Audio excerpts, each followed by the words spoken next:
Paul, this isn't an easy decision for you, I'm sure. So how long have you been thinking about this? Well, let me start this way. I'll give you a little background. I came up here on a 4-month contract and fell in love with all of it. The ownership, management, players, the staff, the city, the fans, the snow, the cold, and found a home. A wonderful place, and I love this place. I love this team. And that's the driver, Paul, and how I got here today. So this is a good team. I'm a good coach. But sometimes when you take over a team and it's kind of like you're starting at the bottom of a mountain and you're pushing a rock up to the top, you can only get it to a certain place. And that's where I feel I'm at.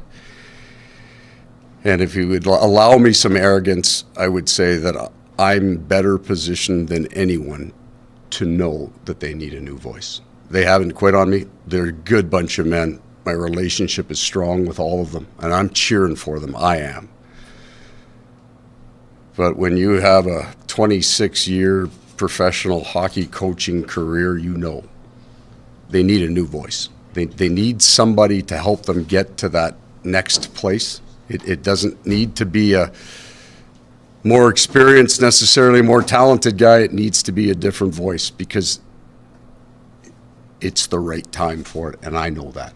What was your first sign, though, Paul? Like, was this been building over the course of a week? Well, there's more.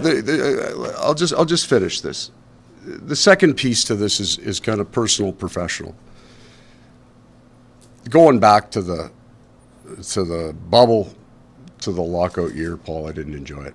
And that's the very first time in my career I can say I didn't enjoy coming to the rink. And I thought that maybe it was all of what was going on. And then I got fired up. Chevy did it again. He got those 2D and you get fired up. And if you lose some of that passion for the game, the love of the game, you can still be good, but you can't be as good as you should be or you could be. And that's how I feel I am.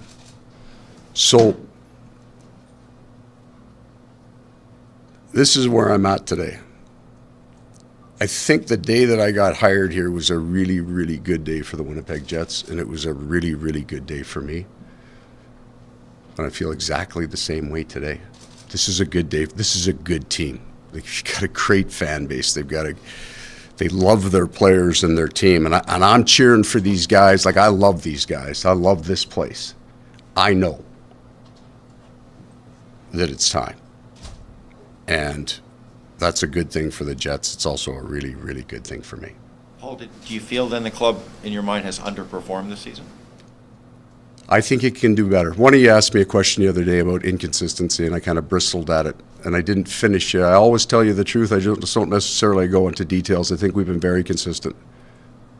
We're just under where we could be. We've been consistently under where we could be.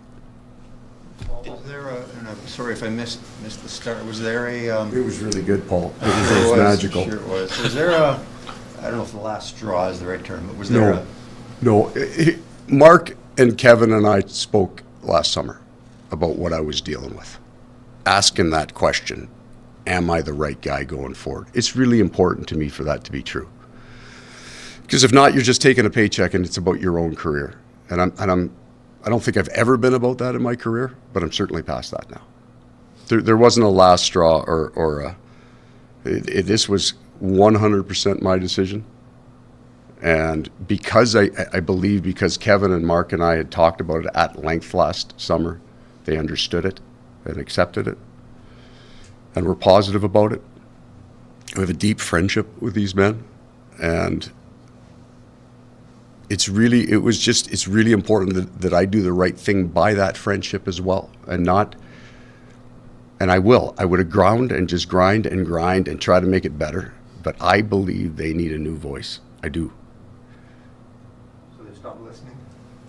No, they kept listening. The message has got to change to be delivered a different way. It's what happens to us, right? The only guy who's been with a team longer than me is John Cooper, and he's won 2, and you need to. You need to after 8-9 years get the team to that place. Or you need to do what I did. Take them from what I think is a bottom 10 situation and move them to a top 10 situation and be proud of that. And I am. I truly am. This is me having a very unique position to view all things and to understand with my experience what I'm seeing.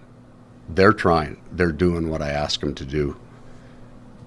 They need to get to a different level, and they're capable of it. This team is capable of it. And it's going to be capable. Well, Lord knows I would have done it 3 years ago, right? It becomes from you push. I guess I would suggest maybe it's the law of diminishing returns. You push the button the first time, you get a huge kick for it. 8 years later, and you can buy a whole bunch of different buttons. They need a different voice. Paul, just sort of to follow that up, I mean, was there any reason for the timing, say today as opposed to 2 weeks ago or 2 weeks from now? I mean, and on sort of Freezer's question, like if you guys win the last 2 games, are we even having this discussion today? Well, that happened a couple times. Yeah, we won a few. Got off to a tough couple games, fine. This is a far longer runway on this than a loss to Buffalo, fellas. It's Jamie Compound's returning today. That makes it possible. I wanted to ask, I had meant to ask you that at some point anyways about just Jamie's absence and how that, I mean, we know how it affects. Yeah, I mean, it was absence, except I was on the phone with him 4 hours a day. The man won't shut up. So, no, I mean, he was involved in many, many ways with our group, and that he was here when I had this conversation with Mark and Kevin in the summertime. So this is a long build. I felt I had done well and done my best. And I truly do love these guys.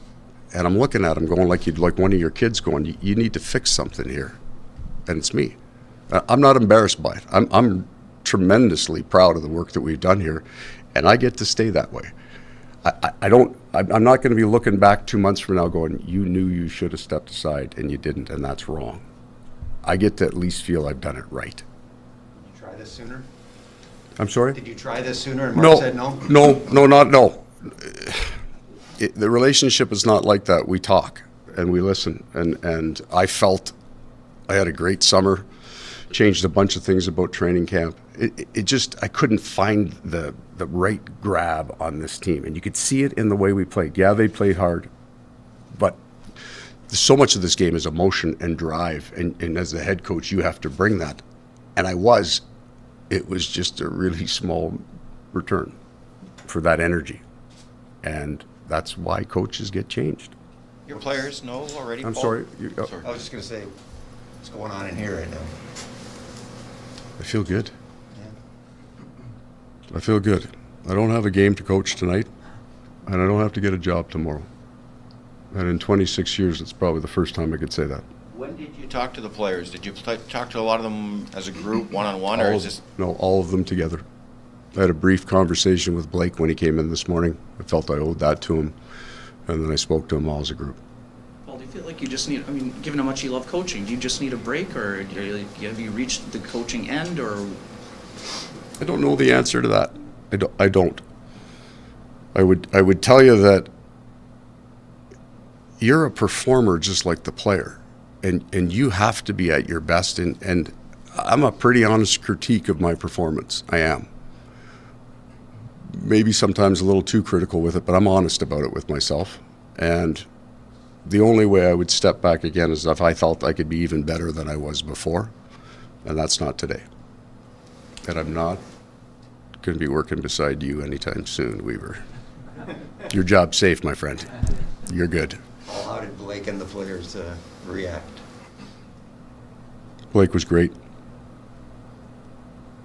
We have a deep relationship built on great respect for each other's performance. I think he knows that I've pushed as hard as I could for as long as I could. I know he knows that, and I feel that he has as well. So there was a handshake and a nod and an understanding. Think he was surprised, though? Yeah, I mean, I think so. I mean, I think they all were, in truth, because I don't think that I never walked into the room and didn't feel like I had their attention. Look at it.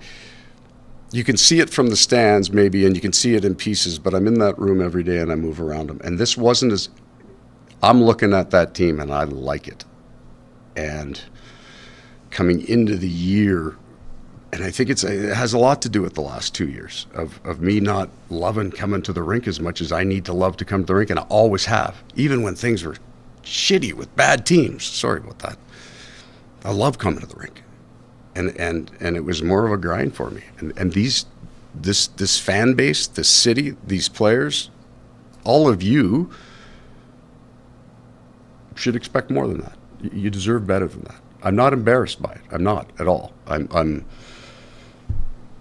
got a lot of games in, and I've lived every one of them, and I've enjoyed them. But I stopped enjoying them as much. The wins were twice as hard. That's when I felt it. But that was just such an odd thing that you just thought it was just an odd thing. But last year was a tough year. No fans. Like, what's the point, right? Like and then this actually, I guess maybe this isn't necessarily a bunch of negative things that stacked up on this. This was, I've pushed as hard and as long as I can here. I love these guys. They need a new voice. And I know that. Paul, when you've been fired before, you have to build up emotional scar tissue. How has going through that in the past maybe prepared you for the acceptance of making this kind of decision? It no longer becomes a personal failure. When you get fired, that's the way you take it. And then you look around and watch everybody else going down too, and then you understand that it's part of the job. There is a shelf life for what we do. The only way that shelf life gets extended is if you can win championships. You need to win. And over a period of time, what I'm proud of is it wasn't an off-the-cliff moment that the team just went right into the tank and quit playing. None of my teams have ever done that. They stayed in the fight. I just didn't want to watch those guys fight for the rest of the year when I think they could be better with somebody else. Paul, over your time here, you've shown the pretty good knack of when a team is kind of falling off. You have an idea of why it is, you fix it, and it seemed to really earn trust from your players in your message, even with that losing streak you went on last year. Start to feel like, I don't know, after that losing streak or maybe this year, that the fix would come and then things would kind of fall apart a little bit quicker. Is there an explanation for that? Does that have something to do with where we are today? Yeah, that's a big piece of that. It's the law of diminishing returns. You can fire the engine up again, but it just doesn't stay running quite as long, right? It's just, it's why coaches get changed. Well, you're obviously a hockey lifer. Have you thought about another role in this sport other than coaching, like something in management, and is that a possibility down the road? Yeah, you know what? For the most part, I think that at the NHL level, you have to have built an expertise to come in and be good in any job. All of these jobs are tougher than we all know, right? So to be a good assistant general manager, you have to have, in my mind, built through that. I would tell you now that if I was going to put that kind of time into anything, it would be coaching, because I have an expertise in it. The fact that I don't know a whole bunch of these answers, I'm okay with. We know what the Jets have meant to you. The city of Winnipeg, this has been your home and your family's home. I mean, what's that decision, or how did that decision factor in and the potential coming to leave there? It factored in a positive way. Part of my sense of responsibility isn't just to the organization, it's to the fans too. I could do a good job here. I could have continued. I just would have known it wasn't right. And I don't want to do that. I don't have to do that anymore. I'm at a point in my life and my career that I don't have to do that. I think a new voice, this group, this town, it's going to be great. And I don't think the window's closing. I think the opposite is true. I think they're just coming into it. So you would say, well, why would you just hang around for that and see? Just maybe. It's not right. I know it. Would you say a younger Paul Maurice would have had to be dragged out of here kicking and screaming? No, a younger Paul Maurice would never have survived 8 years. I've been fired a long time ago. I did a good job here. I'm proud of my work. And is this home for the Maurice family? Like, you guys have put down roots? I hope so. But I guess I've been leading the caravan here in the Maurice family for a long time. I may have to maybe there'll be a new driver. Are you leaving the organization? For now, because I think it's a distraction then if I'm around, right? I think it's a good time. We're probably maybe even better friends today than it might have been yesterday. If that conversation comes up, it comes up, and it'll be a good one. What can Dave offer? We talked about when Dustin left and the time of when he left, what it did to this team and the problems with it. Where you are today and talking about the last couple of years and things falling off, is there any regret that you didn't make this decision in the summertime? No, there isn't. I came to a good understanding, I thought, of where I was at. With the changes that we did on how we run, and part of my feeling, the continuation maybe of this feeling, is that this team's not performing the way I want it to. So had we been able to do that, boom, we're off and running, and I'm energized, and I would have said that block of time is related to what everybody's gone through. So no, I felt right coming back. I felt right, but it was still there. As far as Dave and moving forward, Jamie coming back and Charlie and Wade, I mean, what's your feeling on the group moving forward? Oh, they're going to do a good job. I know when I'm talking to them that they have got good ideas and good places, and they're smart, and there's good texture in the mix. There's different kinds of personalities in there. They're going to do real well. They just need to hear it a different way. Paul, after the loss in Edmonton there, you were buzzing and we talked after, and I mean, you said you thought this team So that's what changed, I guess, is what I'm asking from that point. That was my expectation. That was my vision of what it could be, and it wasn't there enough. So that's where I felt I think they get back to that. But I'm not 100% sure they would have got back to that with me, so it's not right. I like this team. So that Edmonton game, for me, maybe the mini game in mini, which was just a grinder kind of game, but that Edmonton game for me that's this team. And I think I give it a chance to be that team now. But I'm just trying to understand how you couldn't just bottle that. Like, for you personally, I know it sounds funny, but... Yeah, there are a couple of cracks in the bottle. Old age cracks in the bottle. Paul, you're a humble guy, so you may reject the premise of this. I'm of the opinion that one of your legacies here will be, finding the player inside a guy like Blake Wheeler that we've seen compared to what he was before you got here, and taking players like Kyle Connor and Mark Scheifele and kind of turning them into everything I think the scouting staff ever would have hoped they would be. Was there kind of a message from the players when you had that conversation of, I mean, is that the way they feel? Is that the way you potentially feel? I got a lot of very strong individual relationships with these players, and I think all of them are on a trajectory to get better. I think that is independent of the coach. This is a really good team, lots of firepower, lots of muscle. The driver in all of this is I'm so completely attached to these guys and this group that I know they need something different. I know it. So it became the right thing to do. Can you put your finger on what they need different? Well, you know what? That's not my job anymore, Paulie. I don't have to answer for yesterday's practice. Expect the new guy to be more of a hard ass or less of a hard ass, or? He's going to be a real good coach. It's neither. It's the right timing on all of those things. And when your timing comes off, you can hit it for a while, and when your timing is off, you miss the important coachable moments. So all brand new relationships get developed now. And that's part of better timing with players maybe that have fallen off a little bit because my timing so I'm just using the word for relationship. If my relationship off, they all get a brand new clean kind of slate. There's some proving that has to go on. There'll be some focus in the game tonight. There'll be some sharpness. So those were the things that we were talking about I was trying to find. So that's almost inherently built into it. And those relationships are already solid, they'll grow. This team's going to be good. You talked about your relationship with a lot of, What's your legacy here, Paul?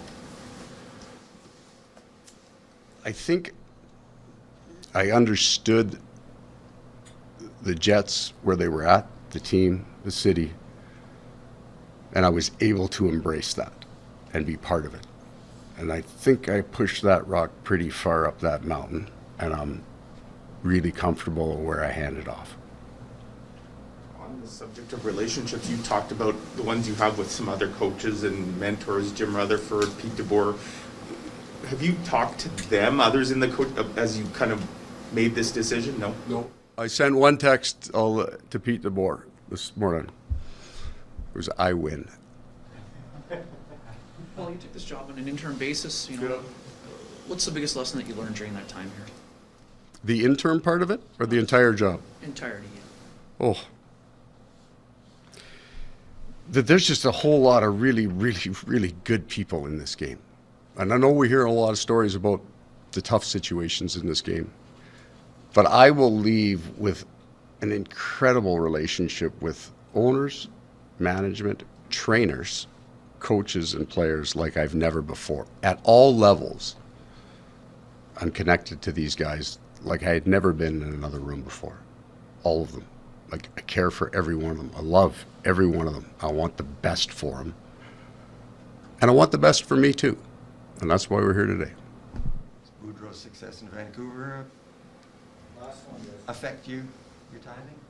No, I'm happy for Jimmy. Jimmy's got phenomenal timing, by the way. Hey, just the last thing. Thank all of you. I mean, we may agree or disagree, but I always felt you dealt with me professionally. I tried to do the same, but sometimes I was a bit of an ass. I get that. But thank you, because if you're going to run a team in a Canadian market, it can be a real nasty place, and I never felt it got personal. I got no problem with your opinions. Half the time I wouldn't tell you, but I thought you were right. Half the times I thought you were dead wrong. But thank you. And I thank you kind of for my family too, because it all trickles down. So I appreciate it. I'll leave you with this one last thought. I've said it once before, but if you were going to start something, it was a great day when I got hired by the Jets, for the Jets and for me. And today's a great day too, for the Jets and for me as well. So thank you all very much.